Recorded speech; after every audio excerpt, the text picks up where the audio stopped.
Juice for anemia, kombinasyon ng mga halaman na mayaman sa iron at vitamin C. Isa, prune, prutas na mayaman sa nutrients at iron na kailangan ng ating katawan para makapag-produce ng healthy red blood cells. Dalawa, red grapes, good for anemia sapagkat nagtataglay ito ng vitamin C na nakakatulong to enhance iron absorptions at antioxidants na nagpro-protect sa red blood cells from damage. Tatlo, beetroot, tumutulong nakapag-absorb ng mas maraming iron ng ating katawan at sa pag-regenerate ng blood cells and it provides adequate amount of oxygen sa ating katawan.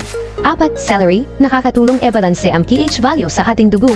Mayaman ito sa vitamin A, magnesium at iron na tumutulong na mabigyan ng sustansya ang ating dugo. 5.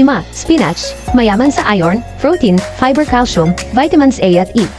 6. Strawberry, pinapaboost nito ang red blood cells at tumutulong ito sa pag-increase ng platelets. 7. Carrots, mayaman sa vitamin A at iron na kailangan sa production ng hemoglobin. Gaya ng kape, ang green tea ay mayaman din sa antioxidant.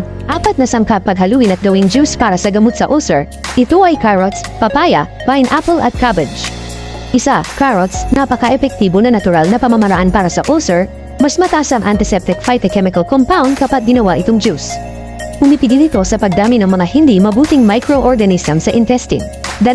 Papaya, mayroon itong anti-ulcer activity, nakakatulong itong mabawasan ang gastric acidity sa tiyan, nagtataglay ito ng mga antioxidants at pupain na tumutulong sa pag-digest ng nutritional protein at pinipigilan ito ang formation of gas sa ating tiyan. 3. Pineapple, ang pagkonsumo ng pineapple juice lang ay hindi sagot sa ulcer pero kapag inihalo mo ito sa papaya, carrots at cabbage para gawing juice may mga potential tayo na makukuha. Sapagkat nagtataglay ito ng mataas na vitamin C na sumusuporta sa tissue healing at nagtataglay dito ng anti-inflammatory properties. 4. Cabbage, traditional na itong ginagawang panglunas ng ulcer sa ating mga kanunuan. Ang pagblend ng cabbage o paggawa ng juice ay nakadawian na ng sinaunang tao.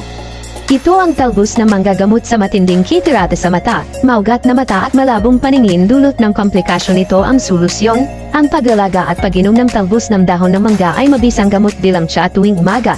Sa taglay na benepisyo ng talbos ng mangga ay tutulungan ka na maibalik sa normal ang iyong paningin. Ang pag-inom araw-araw ng herbal na tsaa na ito ay mabisang lunas para ang iyong kitirate sa mata ay dahan-daang mawala at muling maibalik sa dati ang iyong paningin. Inumin lang ito sa araw-araw tuwing umaga, maliban sa pampalinaw na mata mabisa rin ito sa mayroong sakit na diabetes at gallstones. Alam mo ba na mas epektibo ang pag-iiho ng buko at pag-inom ng sabaw nito at napakagandang gawin? Ito ay isang uri ng pamamaraan at mabisang inumin para sa may mataas na UTI, pabalik-balik na UTI umiihi na may kasamang dugo, hirap umihi, at may nararamdaman na masakit na kaunting pag-ihi. Ito ang tradisyonal na pamamaraan ng paggagamot, lalo sa ating mga kababayan na malalayo sa paggamutan at walang kakayahan magpagamot na may ganitong uri ng karamdaman. Gawin mo lang ito na pinakainumin araw-araw tuwing umaga wala pang kain hanggang bumuti ang iyong nararamdaman. Ito ay pwede rin sa bata na mayroong ganitong karamdaman, may mataas na UTI at kung minsan ay nilalagnat na. Isa ito sa pinakamabisa mo na ipainom at epektibong nakagagaling. Gawin ito 2 beses sa isang araw. Paano gamitin ang mansanas bilang herbal na gamot? Ang mansanas ay isa sa mga pinakakilalang prutas sa buong mundo, bukod sa masarap at masustansya ito.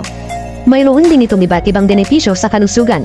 Sa katunayan, ang mansanas ay maaaring gamitin bilang isang herbal na gamot para sa ilang mga karamdaman. 1. Para sa ubo at sipon, ang mansanas ay mayaman sa vitamin C at antioxidants na nakakatulong sa pagpapalakas ng immune system at paglaban sa impeksyon. Ang pagkain ng hilaw na mansanas o pag-inom ng katas nito ay maaaring makapagbigay ng ginhawa sa ubo at sipon. Maaari ka ring gumawa ng isang mainit na inumin mula sa pinaglagaan ng balat ng mansanas, asukal at kanela, inumin ito habang mainit para sa dagdag na lunas. Dahon ng banaba bilang isang halamang gamot. Ito ay kilala sa pagiging natural na nagpapababa ng blood sugar o bilang isang anti-diabetic na halaman dahil sa corosolic acid na taglay ng bulaklak at dahon nito. Ang corosolic acid ay may insulin effect, may kakayahang magpababa ng paglabas ng asukal mula sa mga selyulang taba na dahilan upang bumaba ang blood sugar levels. Mabisa rin ang banaba bilang pampababa ng lagnat sa pagtatae sa mga taong hirap umihi dahil sa mga pamamaga ng bato, sa pagtanggal ng mga bato sa bato at sa UTI. Ang inirekomenda na paggamit nito ay ang pagpapakulo ng 3 basong tubig. Kapag kumukulo na ilagay ang 6 na tamang bulam na dahon ng banaba at ito ay pakuluan ng 2 minuto lamang. Palamigian, at ito ay iniinom ng 3 baso kada araw. Alam niyo ba na mayroong nakatalagang inumin para sa iba't ibang uri ng karamdaman? Narito ang isang inumin na kayang linisin ang iyong atay at bato sa loob ng 3 araw. Ito ay sinaunang juice recipe, isang malakas na inuming detox, uminom ng isang baso bago kumain. Isa, parsley, ay nakakatulong na maiwasan ang pagbuo ng mga bato sa pamamagitan ng paggawa ng ihi na mas acidic at kumikilos bilang isang diuretic na nagpapataas ng produksyon ng ihi. Ang pag-inom ng parsley tea ay maaaring makatulong sa katawan na maalis ang labis na mga lason, taba, asin, at tubig at sa gayon ay mabawasan ang strain sa mga bato. 2. Pipino ay maaaring magbigay ng karagdagang tulong sa kalusugan ng organ. Ang pipino ay hindi lamang mataas sa nilalaman ng tubig ngunit naglalaman din ng mahalagang vitamina at mineral na sumusuporta sa paggana ng atay at bato. 3. Mansanas ay isang mahusay na mapagkukunan ng fiber. Ang fiber sa mansanas ay tani sa pagbubuklod at pag-alis ng mga toxins mula sa digestive tract bago sila masipsip ng katawan, na nagpapababa ng karga sa mga bato. 4. Ginger o luya ay may vitamina C, magnesium at iba pang mineral na sa regular na pagkonsumo sa anyo ng ginger tea ay maaaring matuno at maiwasan ang pagbuo ng bato sa bato. Ang mga tsaa ng luya ay nag-flush ng mga bato at nagtataguyod ng malusog na presyon ng dugo, at kumikilos din bilang mga tonic ng bato upang mapawi ang mga labis na toxins at maiwasan ang pagbuo ng bakterya. 4 na sangkap para sa malusog na mata at malinaw na paningin. 1. Carrot ay mayaman sa tambalang beta-carotene na ginagamit ng iyong katawan upang makagawa ng isang uri ng vitamina A na tumutulong sa iyong mga mata na mag-adjust sa dilim. Iyan ay isa lamang sa mga mahalagang ugnayan sa pagitan ng vitamin A at kalusugan ng mata. 2. Orange o dalandan at iba pang citrus fruit ay naglalaman ng vitamina C na susi para sa kalusugan ng mata. Ang vitamina na matatagpuan pangunahin sa mga sariwang prutas at gulay ay nakakatulong sa malusog na mga daluyan ng dugo sa iyong mga mata. Maaari nitong labanan ang pagunlad ng mga catarata at kasama ng iba pang mga vitamina at sustansya, macular degeneration na nauugnay sa edad. 3. Beetroot, ang masigla at makalupang gulay na ito ay isang nutritional goldmine, puno ng antioxidants, vitamina A at nitrate, na kilala sa kanilang mga kapaki-pakinabang na epekto sa kalusugan ng mata. Ang regular na pagkonsumo ng beetroot ay maaaring magambag sa pag-iwas sa mga kondisyon ng pagkawala ng paningin tulad ng macular degeneration at retinitis pigmentosa. 4. Ginger o luya, nakakatulong na mapabuti ang daloy ng dugo. Mapipigilan ng luya ang dugo mula sa pag-stagnate sa ilalim ng iyong mga mata at lumikha ng mga madilim na anino na mahirap itago at magmukhang haggard.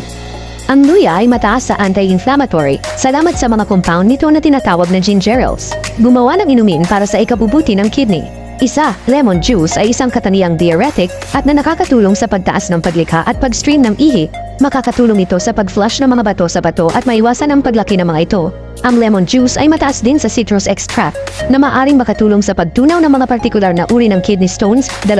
Pipino o cucumber, nagpapalabas ng tubig sa katawan ng pipino ay may diuretic effect. Ibig sabihin nito ay nakakatulong ito na palabasan ang sobrang tubig sa katawan sa pamamagitan ng ihi. 3. Apples, mababa sa potassium, phosphorus at sodium, kaya naman mas mainam ang apple for a kidney-friendly diet. At ligtas ito sa kahit anumang kidney conditions and treatments.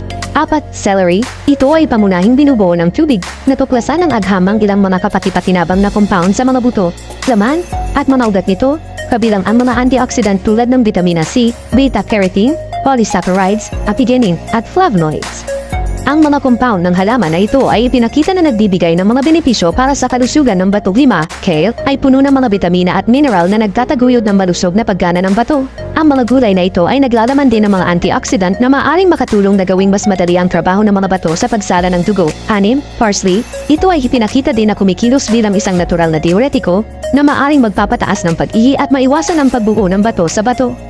5 sangkap gawing juice para sa PCOS. 1. Grapefruit, nakakatulong sa fertility at pregnancy environment ng ating katawan at pinapanatiling malusog ang ating ovary dahil sa taglay nitong mataas na fiber, antioxidants, folate, vitamin K, vitamin B, vitamin C, potassium, calcium at magnesium. 2.